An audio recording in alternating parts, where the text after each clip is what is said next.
Network's family of shows. Available everywhere. Hello everyone and welcome back to this edition of the GSMC Fantasy Sports Podcast. Hope you liked that fantasy football segment because we have one more for you on today's show. I'll be giving you guys kind of a interesting look at some of the injuries that might impact your decisions in terms of your fantasy football team, rather. So without further ado, let's get into those injuries. Now, I feel as if some of these injuries are going to be less impactful than people think, and maybe even more impactful than people think. It's definitely debatable how you view what we hear surrounding these certain injuries, especially at the quarterback position. In terms of other positions, maybe you're a little less worried about them, but especially in the quarterback position, I think you really have to pay attention to and be wary of this whole information surrounding certain quarterbacks. And let's start off with the main one in Aaron Rodgers. Obviously, 4 snaps and a pop is what we call his injury. Did not necessarily get off to the best start for the New York Jets, tearing his Achilles 4 snaps into the season on a very emotional night. So, the story surrounding him, obviously, we know that he has not attended mandatory minicamp. It's very vague, though. He has gone through his rehab program. He's participating in restricted drills. So there is a level of concern there, seeing as to how he's kind of apathetic as to how the team wants to build around him. Obviously, they want to have that exciting offense with pieces like Garrett Wilson and Breece Hall.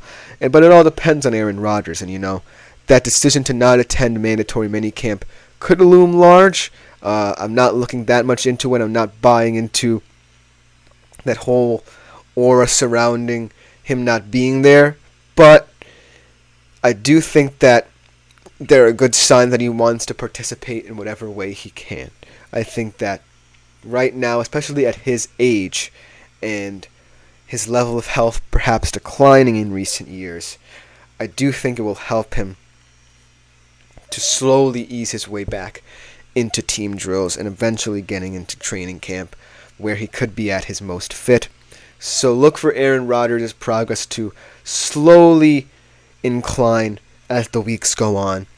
I'm not necessarily too worried about him at the current moment. And it is what it is with Aaron Rodgers not attending mandatory minicamp. He's been to so many before, so it is what it is, Jets fans. I wouldn't be too worried about him.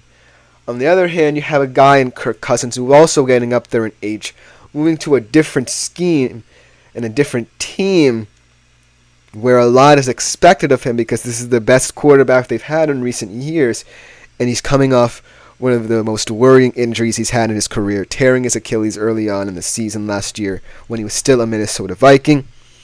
And so the thing with Cousins is his progress does seem smooth, obviously. Kirk Cousins prides himself on health, much like Aaron Rodgers.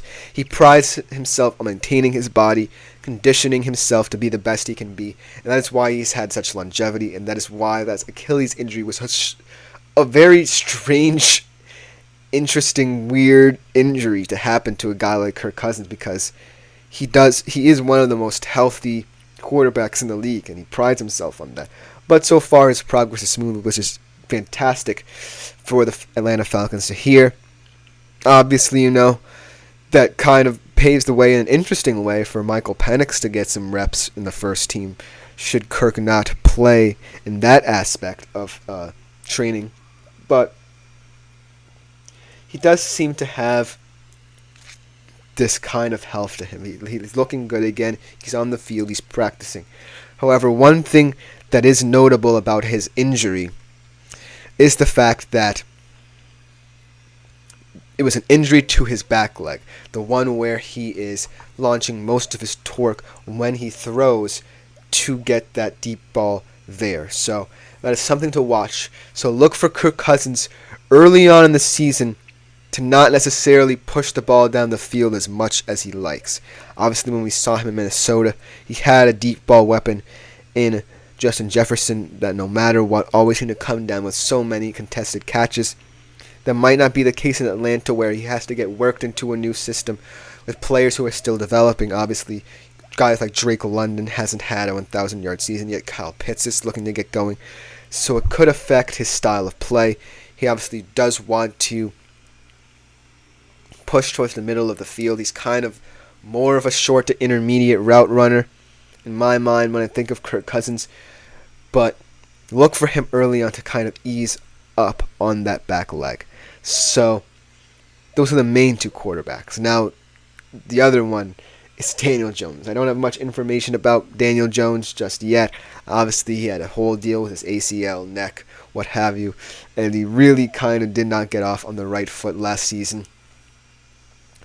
But progress seems to be going well for him. I'm hearing a lot of good things from him as he gets back 7-on-7 drills, what have you, team drills. His progress, as well as Rodgers and Kirk's, is seemingly smooth. I'm not too worried about Daniel Jones, mainly because he's not as big of a fantasy quarterback factor as the two guys in Rodgers and Kirk I've talked about. I don't view him as a high-end quarterback talent that I'm really going to take a risk on because of the fact that A, he is injury-prone, and B, he just hasn't produced at a high enough level to get the New York Giants over that mountaintop. And so it's going to be really interesting to see how the Giants handle Daniel Jones. Obviously, they put so much money into him, invested so much into his future, and so they really have to invest kind of in a reciprocated manner in Daniel Jones himself. And so their kind of utmost goal should be getting him to full health, but we'll have to monitor his situation more closely.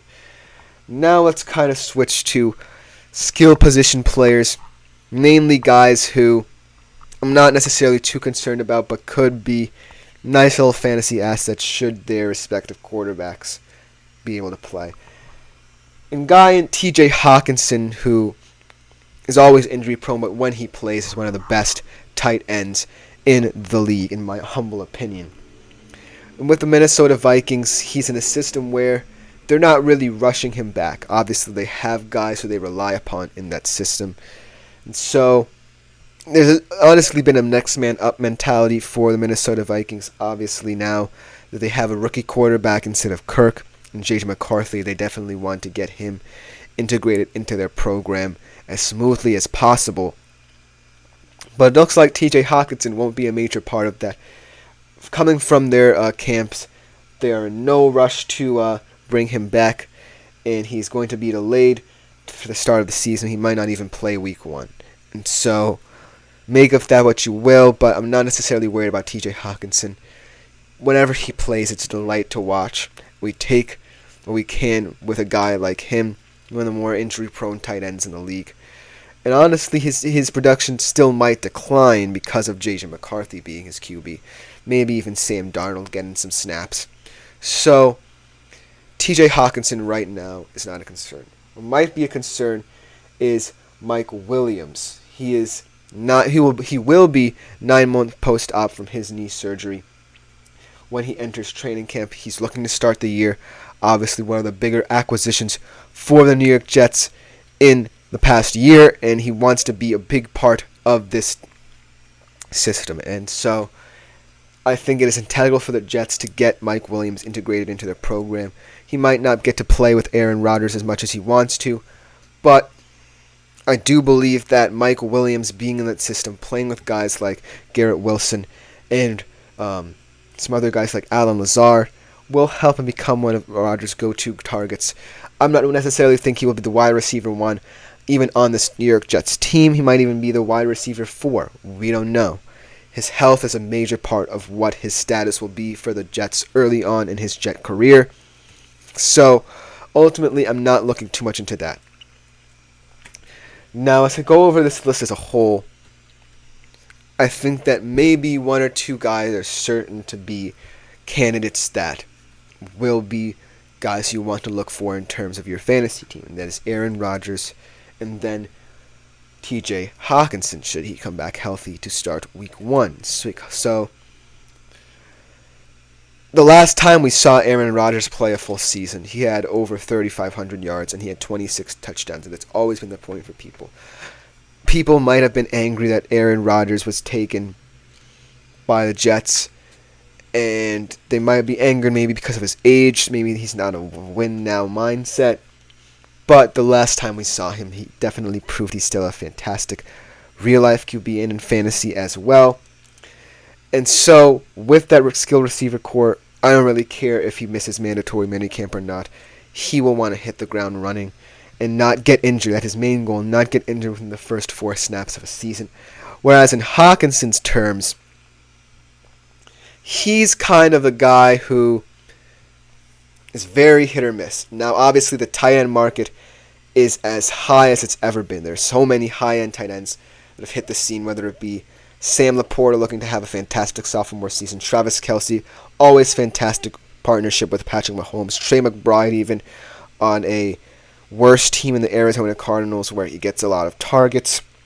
Even a guy like Jake Ferguson, who's a huge red zone threat as a tight end. TJ Hawkinson, when he plays, falls into that top 10 in my humble opinion. His level of production for the Minnesota Vikings last year, carrying over to this year, could be a huge aspect as to how people view the Minnesota Vikings as a team, even because of the fact there's been so much change. They drafted J.J. McCarthy, and they want their offense to go. And TJ Hawkinson's going to have to be a big part of that. I'm looking for his targets to be at an all-time high for next year. And I truly believe that when he's fit enough to see the field and see playing time, he will be a preeminent tight end. But that will just about do it for these past 2 fantasy football segments. Hope you guys enjoyed it.